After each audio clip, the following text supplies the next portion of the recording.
एक शांत छोटे से गांव डालसी में एक होशियार और समझदार लड़का रहता था जिसका नाम डैनी था। डैनी केवल 12 साल का था, लेकिन वह गांव के छोटे मोटे रहस्यों को हल करने के लिए प्रसिद्ध था। लोग उसे जासूस डैनी कहते थे और डैनी को अपने पड़ोसियों की मदद करना बहुत अच्छा लगता था। एक दिन गांव के किसान बूढ़े श्रीमान प्रताप सिंह घबराए हुए गांव में आए। मेरे औजार किसी ने चुरा लिए, उन्होंने दुखी होकर कहा। श्रीमान प्रताप सिंह के खेती के औजार बहुत जरूरी थे, क्योंकि उनकी मदद से ही वह सब्जियां उगाते थे जिनका आनंद पूरा गांव लेता था। जासूस डैनी ने श्रीमान प्रताप सिंह की समस्या के बारे में सुना और तुरंत मदद करने का फैसला किया। उसने अपनी नोटबुक उठाई और किसान के खेत की ओर चल पड़ा। जब डैनी वहां पहुंचा तो उसने श्रीमान प्रताप सिंह के खलिहान के आसपास कुछ पैरों के निशान देखे। वे निशान छोटे थे, किसी बड़े व्यक्ति के नहीं लग रहे थे।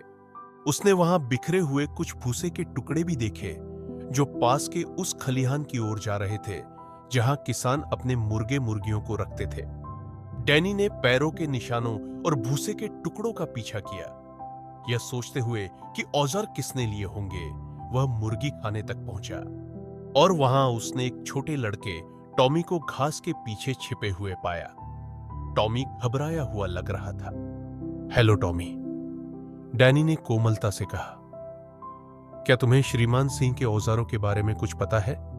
टॉमी ने शर्मिंदा होकर सिर झुका लिया और स्वीकार किया। मुझे माफ कर दो जासूस डैनी, मैंने औजार अपने छोटे चूजों के लिए एक बर्ड हाउस बनाने के लिए लिए थे, लेकिन मैं उन्हें वापस करने ही वाला था। डैनी ने मुस्कुराते हुए कहा। टॉमी, मुझे समझ में आता है कि तुम अपने चूजों की मदद करना चाहते थे, लेकिन बिना पूछे चीजें लेना सही नहीं है। तुम्हें हमेशा पहले अनुमति लेनी चाहिए। टॉमी ने सिर हिलाकर सहमति जताई और माफी मांगी। दोनों ने मिलकर औजार श्रीमान प्रताप सिंह को वापस दिए और सच्चाई बताई। श्रीमान सिंह मुस्कुराते हुए बोले, ईमानदारी के लिए धन्यवाद टॉमी। अगली बार बस पूछ लेना और मैं तुम्हारी बर्ड हाउस बनाने में मदद करूंगा। श्रीमान सिंह ने टॉमी की चूजों के लिए बर्ड हाउस बनाने में मदद की, अपने औजारों का उपयोग करते हुए। टॉमी ने एक महत्वपूर्ण सबक सीखा और जासूस डैनी खुश था कि उसने डालसी में एक और रहस्य सुलझा लिया। कहानी की सीख, हमेशा किसी की चीज लेने से पहले उसकी अनुमति लें। ईमानदारी और दयालुता से विश्वास और दोस्ती बढ़ती है।